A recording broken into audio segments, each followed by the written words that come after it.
everyone. Today I wanted to tackle the topic of being an active listener. And I think that this is a very important skill for everyone to internalize and have because it is so important in business that we be active listeners. Particularly for the sales teams, they need to be active listeners in understanding their customers' needs and being able to identify solutions that solve those problems. But everybody who is part of an organization needs to have these skills because if you don't, it can very much impact how you internalize information, how you engage with individuals, whether it's people on your team or cross functionally or across companies. They could be customers or partners. If you are not being an active listener when people are speaking to you, you're not going to be able to really comprehend what somebody is trying to say. You're going to be so busy thinking of the next thing that you're going to say or having a response to a comment that that person will have. And so you're not tuned into what they're saying, how they're saying it, so their body language, that communicates a lot. And you're not in tune with maybe their voice or their way that they're speaking. So in order to be a good active listener, you need to tune in and turn off your internal monologue and the things that you're going to say or want to say in the next minute or two after they're finished talking, and really dial into what this person is saying, how they're positioning their body, how they're speaking from a body language perspective, and the tone of their voice. All of those things are cues for you that an active listener needs to have. So why should we be good active listeners is, first, it enhances your relationships. I mean, this is across the board. So whether you're talking to a customer, a partner, a teammate, your loved one, being an active listener allows you to be synced with them in a different way. It deepens the relationship, but it also gives you a lot of information that you weren't tuned into when you were thinking of your future thoughts. It also helps you resolve conflict and avoid conflict, not just resolve it, but avoid it, because if you are not actively listening to what somebody is saying, you're not going to be able to take in all of the information or all of the details. It doesn't mean you need to memorize everything that they said, but there's a lot of nuances in conversations. There's a lot of things that you need to pick up, and if you don't, you're going to overlook those, and they could have been essential pieces to the work that you're doing. You could have avoided having another back and forth with someone if you had just listened the first time and either wrote down or internalized what they were saying to you. The other one is it helps you to problem solve. So when you are thinking about the conversation and the problem or whatever you're trying to solve for them, if you are tuned out, you're not going to be able to solve the problem because you don't even really understand what the problem is. You were half listening. So those are a lot of the reasons to become an active listener. One of the things that I have as a parent that I have tried to teach my children, especially very early, is that I can tell when they're tuned out. It's very easy sometimes nowadays with their devices. They get into the device, or they get into the TV, or they're playing a video game and they're half listening, or they just want to get back to the thing that they were doing. They're like not totally engaged with me. And I have to tell them, hey, I'm talking to you. I expect you to engage with me. I'm not asking you at a time where it's inconvenient, or I'm asking you to make me the priority all the time.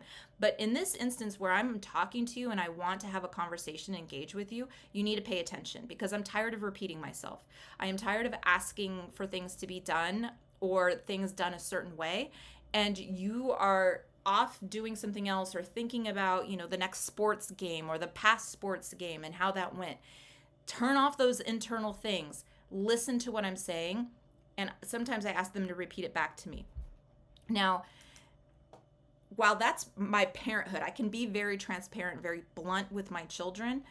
It's not the same thing in business. You have to have a certain level of empathy, but you should expect that to go both ways. If you are going to be an empathetic, active listener, you should expect that from the person that you're speaking to. So I really do want to emphasize that if you feel like the person that you're talking to is not actively listening to you, or they are off on their computer doing something else while you're talking to them, or they look disengaged, it's perfectly fine to call somebody out on that, because they are wasting your time, because you will likely have to go back later. They'll ask you questions later, or you're going to have to ask them where the thing is that you talked about.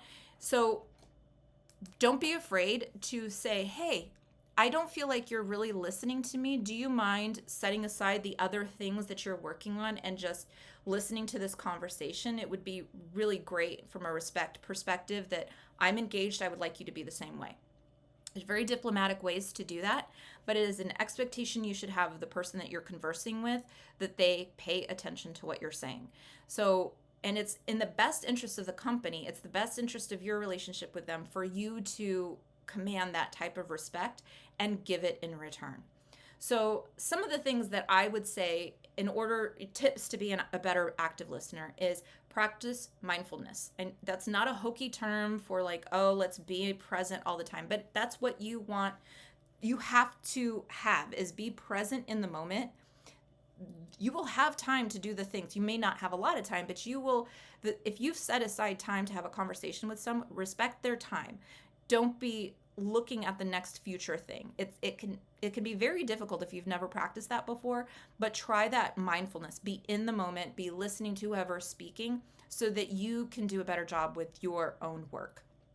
You should also empathize with them. This is a constant thread through a lot of the things that I've spoken about before, is that empathy plays a huge role in business. Oftentimes it was like, this is business, it's not personal, it's cut and dry, blah, blah, blah, we just do the work. But we're people at the end of the day. We're not robots. Maybe when robots are running the world, we can be like that, but they're not right now. We're working with individuals. So be empathetic to others. Avoid assumptions. So that's a big one in when people are not active listeners and they're thinking about the next thing that they are going to say.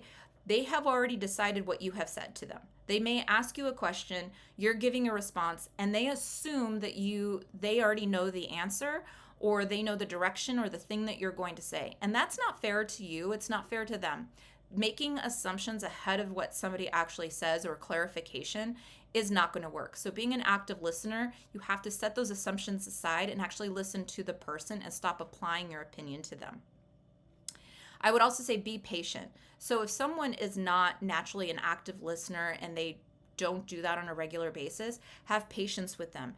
Keep bringing them back to the subject because they will need it, and you deserve that respect to have their attention.